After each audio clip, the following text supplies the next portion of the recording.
एक वृद्ध व्यक्ति की इच्छा थी कि वह मरने के बाद स्वर्ग ही जाए। इसके लिए वो रोज गरीबों को खाना खिलाता और उन्हें दान भी देता। अचानक एक दिन उस आदमी की मृत्यु हो गई। उसका एक बेटा था जिसे मालूम था कि मेरे पिताजी मरने के बाद स्वर्ग जाना चाहते थे। उसका बेटा यह सुनिश्चित करना चाहता था कि उसके पिता स्वर्ग में गए हैं कि नहीं, पर समझ नहीं आ रहा था कि कैसे। गांव के कई विद्वान लोगों ने सलाह दी कि गौतम बुद्ध, जो कि एक प्रबुद्ध व्यक्ति है, यदि वह स्वयं तुम्हारे पिता की सिफारिश करे तो तुम्हारे पिता यकीनन सीधे स्वर्ग में चले जाएंगे। इसीलिए वह गौतम बुद्ध की तलाश में निकल पड़ा।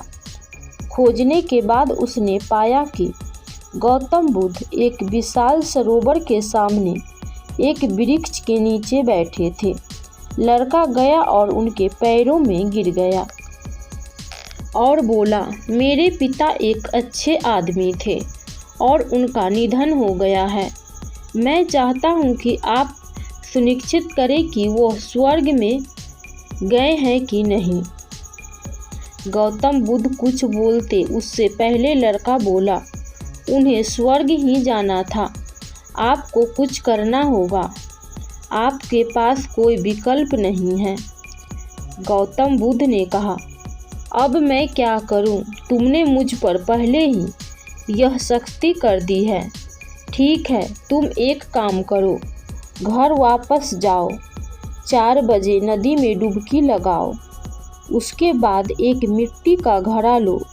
उसे बता दिया कि उसे क्या क्या करना है। लड़का जल्दी जल्दी वहाँ से मटका खरीदने के लिए गया और दुकान का सबसे बड़ा घड़ा खरीदा। उसने उस घड़े को आधा पत्थरों से और आधा मक्खन से भर दिया और सीधे उसे बांध दिया। बड़ी मुश्किल से उस भारी घड़े को उठाया और ले जाकर गौतम बुद्ध के सामने खड़ा हो गया। गौतम बुद्ध ने उसकी ओर देखा और कहा, 3 बार झील के चारों ओर जाओ और आओ। वह आदमी उस भारी बर्तन को लेकर झील के चारों ओर 3 बार घूमा। जब वह आया और गौतम बुद्ध के सामने खड़ा हो गया तो वह बहुत थक चुका था। गौतम बुद्ध ने उसकी परिस्थिति और उसके दृढ़ संकल्प को देखा। उन्होंने उससे कहा, बस पानी में चलो, चलते रहो जब तक पानी तुम्हारे सीने तक न आ जाए। वह पानी के अंदर गया। तब गौतम बुद्ध ने कहा, अब सीधे से बर्तन को पानी के अंदर जाने दो। बर्तन अंदर गया और डूब गया। गौतम बुद्ध ने एक मोटी छड़ी उठाई, उसके पास फेंकी और कहा, छड़ी लो और अब एक ही झटके से तुम बर्तन को तोड़ दो। तोड़ने के बाद यदि पत्थर तैरने लगे और मक्खन डूब जाए तो समझ लेना तुम्हारे पिता स्वर्ग में गए हैं, अन्यथा नहीं। घड़ा पानी के नीचे था और वह आदमी थक गया था। वह बोला, एक झटके से तोड़ना एक मुश्किल काम है। गौतम बुद्ध ने कहा, लेकिन तुम्हारे पिता स्वर्ग जा रहे हैं, क्या तुम हार मान सकते हो? वह वहीं खड़ा हो गया और तैयार हो गया। उस आदमी ने उन सभी देवताओं के बारे में सोचा जिन्हें वह जानता था और उसने अपनी सांस रोक रखी थी। एक ही झटके में बर्तन टूट गया और मक्खन ऊपर आ गया। उसने इस अपवित्रता की ओर देखा। मक्खन ऊपर आया।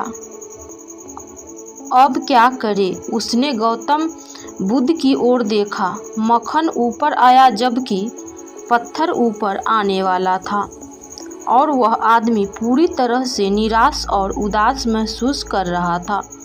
फिर वह मुड़ा और वापस चलने लगा। जैसे ही वह पानी से बाहर निकलने लगा, उसका दिमाग काम करने लगा।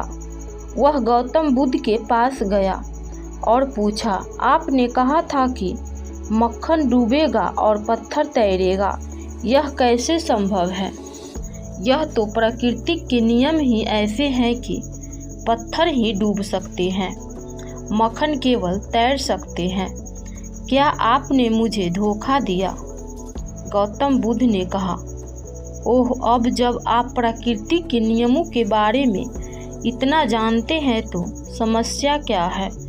यदि तुम्हारे पिता मक्खन की तरह है तो वह ऊपर जाएंगे, अगर वह पत्थर की तरह है तो वह नीचे जाएंगे। मैं क्या कर सकता हूँ?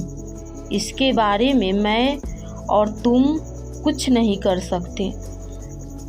आप बहुत थके हुए लग रहे हैं, घर जाइए और सो जाइए। दोस्तों, यह कोई नहीं कह सकता कि मरने के बाद व्यक्ति कहाँ जाएगा, और न ही इसका कोई जादू है। यह तो कर्म का फल है। यदि व्यक्ति अच्छे कर्म करेगा तो स्वर्ग जाएगा और बुरे कर्म करेगा तो नरक जाएगा। हर व्यक्ति को अपने कर्मों का ज्ञान होता है।